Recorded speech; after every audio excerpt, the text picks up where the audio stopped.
अगर कभी नोटिस किया है मैकडॉनल्ड्स से बर्गर लो तो जीएसटी लगता है, लेकिन वही बर्गर अगर हम किसी स्ट्रीट में किसी वेंडर से लेते हैं तो जीएसटी वो नहीं लगाता। ऐसा क्यों? चलिए सिर्फ 2 मिनट में समझते हैं। First, why everyone is not charging GST? Because government ने, जैसे मैकडॉनल्ड्स है, इसकी अगर सेल 40 लाख से, अगर ये गुड्स सेल कर रहा है, इसकी 40 लाख से अगर अबव की ट्रांजेक्शन हो रही है तो इसको जीएसटी लगाना कंपलसरी है। तो ये जिसकी 100 रुपये का बर्गर है, जीएसटी एट द रेट 5%, ये अपना आ गया 5 रुपीज़, टोटल बिल 105 रुपीज़। यही अगर कोई स्ट्रीट में कोई स्टॉल लगा रहा है तो उसके लिए वो बर्गर 100 का सेल करेगा, जीएसटी चार्ज नहीं करेगा, क्योंकि गवर्नमेंट ने अलो नहीं किया हुआ।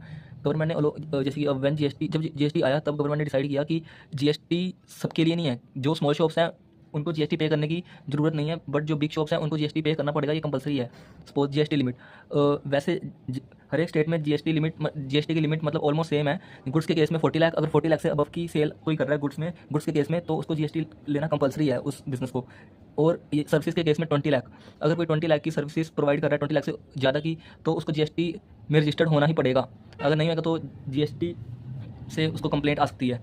कैश ट्रांजेक्शन, अगर कोई भी कैश ट्रांजेक्शन करता है, कोई भी मतलब, तो गवर्नमेंट को कैश के बारे में पता नहीं चलता कि इसने कितनी ट्रांजेक्शन की है। यही अगर ऑनलाइन पेमेंट, बैंक से ऑनलाइन पेमेंट या किसी ट्रांसफर या नेट बैंकिंग के थ्रू कोई भी पेमेंट ट्रांसफ़र होती है, तो उसके वो गवर्नमेंट ट्रैक कर लेती है कि हाँ भाई इसने इधर से इधर मनी ट्रांसफ़र की है, तो वो जीएसटी चार्ज करती है। कई सप्लायर जीएसटी से बचने के लिए, ये एग्जांपल दी हुई है, जीएसटी से बचने के लिए सपोज 40 लाख गुड्स के केस में है, तो ये गुड्स सेल करता है, तो इसने 40 लाख से नीचे नीचे इसने 35 लाख की इसने सेल कर ली, तो ये जीएसटी से बचने के लिए इसने अपने वाइफ का स्कैनर साथ में लगा लिया कि जैसे 35 लाख सेल हुई उसने अपने वाइफ का स्कैनर लगा लिया जीएसटी से बचने के लिए।